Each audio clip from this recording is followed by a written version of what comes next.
I would like you to figure out who your competitors are. Who is your competition, right? Who is doing the same thing you do, using the same skills and services you have and you offer for the same type of customer, right? I want you to figure out who that company is, who that person is, and so that you can start to understand what they're doing right and what they're doing wrong. Basically, what they're really good at, that they're currently beating you at, or that you look up to them for, and what they may be missing, right? Because that's the clue to the opportunity to making money for yourself and making yourself successful. The benefit of studying your competitors is multiple benefits actually. One, it establishes that there's money to be made, right? If your competitor or this person you're looking up to is like, do you want to be like them at some point? Well, they've established that you can be successful doing that thing or offering that service or being that way, right? The way they're doing it works, which means that now you don't have to reinvent the wheel. You're not trying to make a brand new thing or a brand new service. You're basically looking at them and saying, okay, whatever they're doing, it's working and it's making a lot of money. Therefore, I could do something similar and also make a lot of money. So the potential for making money and profit is there because they exist, because they're successful, right? That's a good thing. That means that if we talk about someone jumping off the beaten path and going through the jungle, your competitors have already gone ahead of you and cut down some of the vines. It's still potentially dangerous, but at least they've gotten some of the poisonous stakes out the way and the vines. You can see that there's somewhat of a path that you can follow. Now, I'm not saying copy them. Don't copy them. But you can follow behind them and kind of see what they're doing. Like maybe like spy on them a little bit, right? Not in a bad way, but in a way like how Target looks at Walmart and how Walmart looks at Amazon, right? They all spy on each other like, hey, what are they doing? Like they got Prime Days over here. Now they got the rollback deals. I mean, they all have different names for the same thing. And if one discounts their price on something else, the other one discounts their price too. They're always like neck and neck, trying to like outgain one another, right?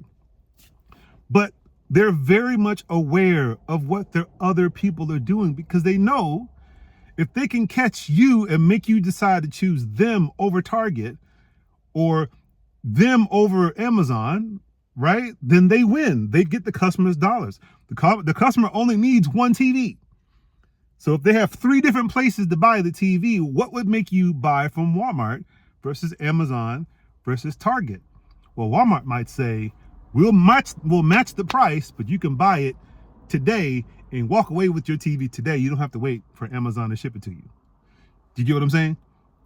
Walmart has kind of figured out a way to beat the competition by offering something that Amazon cannot offer, which is a physical location that you can drive to today and pick it up right now.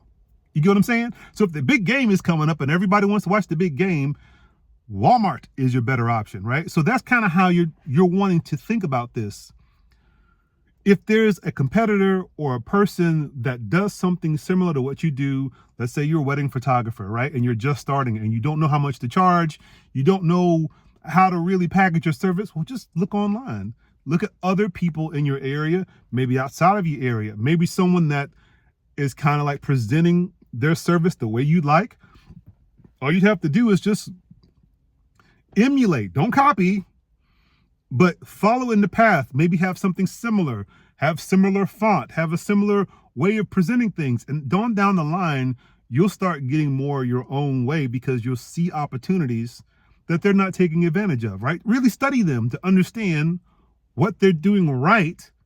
And as you understand more about them, you might see opportunities and not what they're doing wrong, but maybe they're not going after this particular customer group that you have more experience with. You get what I'm saying? So I know I'm talking in a lot of like vague generalities, but the biggest, most important thing is that your competitors, number one, show you that it's possible to make a lot of money doing what you're wanting to do, right? 2, they can give you some type of path to understand like how much should this thing that you're doing cost, right? If there's established prices for the thing that you do, then you don't have to make up prices. You could say, okay, my price is going to be very similar to what they offer, right? So that helps you understand how much you can charge, right? So if you offer a certain dollar amount, you know whether it's a discount to what's expected and normal, or whether it's a premium or above what is normally expected, which can help you, right? Especially if you're in the planning phase, you're trying to figure out, okay, how am I going to make money? How am I going to make income? Well, if you know how much your competitor is charging, you can basically say, okay, I've looked at 5 different competitors, 5 different people that do what I do, and they've charged anywhere from this dollar amount to this dollar amount, right? And so I know the average is somewhere in between. So if I use that average as like, all right, if I need 10 of these sales a month, then that'll give me X amount of dollars, which means I'm good. All my bills are paid, and then I have profit, and I can actually grow my business. You get what I'm saying? And my wife is happy, my kids are happy, my family's happy, I'm happy. Everything is good if I use this average price and do that 10 times a month, 5 times a month. You get what I'm saying? You see what I'm saying? So no matter where you are in your journey, figure out who your competitors are, because it could really help fine tune a lot of things. How much you charge, what kind of services you offer, and also what opportunities there might be in being different from what's already out there, right? And if people start seeing that you're different, then they might choose you. All right. Again, for the example, the Walmart example, right? Walmart, Target, Amazon. The physical stores have the advantage of being right down the street, potentially. You could get your TV today. Amazon has the advantage of probably being slightly cheaper if you subscribe to their Prime service or whatever, right? You want to do something similar, right? So if a customer needs to buy something, why should they choose you versus choosing your competitor, right? And especially if you charge more than your competitor, there has to be a reason why you're charging more, right? Maybe you do something different that they don't. Maybe you realize by studying your competitors that you offer something that they don't offer, and you're saying, okay, well, I'm going to charge more because of that. Or if you charge the same amount, you could say, for the same amount, you get more than you get with them. Therefore, that's why you should choose me, right? Because from the customer perspective, you're either going to meet the expectations of what they expect in a transaction, you're going to not meet it, which is bad, or you're going to exceed it, right? If you meet the expectation, maybe one time they buy from you, maybe one other time they buy from somebody else. If you go below it, they'll buy from you one time and they'll never buy from you again. And then if you exceed it, then they'll come to you first and only buy from someone else if you're not available. Okay?